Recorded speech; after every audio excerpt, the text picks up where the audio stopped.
संचारबंदीच्या काळात प्रत्येक गोष्टीचा तुटवडा जाणवत आहे। यामध्ये विशेषतः रुग्णालयांमध्ये होणाऱ्या रक्ताचा पुरवठा अत्यल्प प्रमाणात होत असल्याचं दिसून येत आहे। अमरावती जिल्ह्यात थॅलेसेमिया या आजाराने ग्रस्त असलेल्या रुग्णांचे रक्ताअभावी हाल होत असल्याचं दिसून आलं। जिल्ह्यात एकूण 2065 थॅलेसेमियाग्रस्त रुग्ण असल्याची नोंद आहे। संचारबंदीच्या या काळात अशा रुग्णांना रक्तपुरवठा सुरळीत व्हावा या हेतूने अमरावती शहरातील डॉक्टर अनुराग रुडी यांनी अशा रुग्णांच्या मदतीसाठी रक्तदान शिबिराचं आयोजन केलं।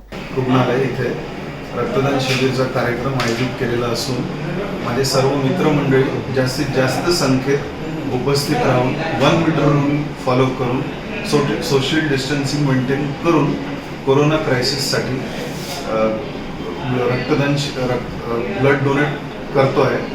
त्यामुळे जागतिक पातळीवर जे कोरोनाचं संकट आलेलं आहे यासाठी महाराष्ट्रामध्ये रक्ताचा तुटवडा निर्माण झालेला आहे।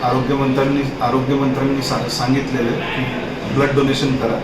त्यामुळे त्यासाठी आज सगळ्या मित्रांना घेऊन पंजाबराव देशमुख इथे उपस्थित आहोत आणि जास्तीत जास्त संख्येत रक्तदान करू, त्याने जास्तीत जास्त रुग्णांची सेवा होईल। या शिबिरात अवघ्या 3 तासात तब्बल 107 बॉटल रक्त संकलित करण्यात आलं।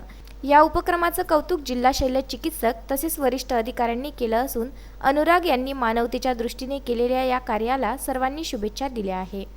विदर्भ न्यूज, अमरावती।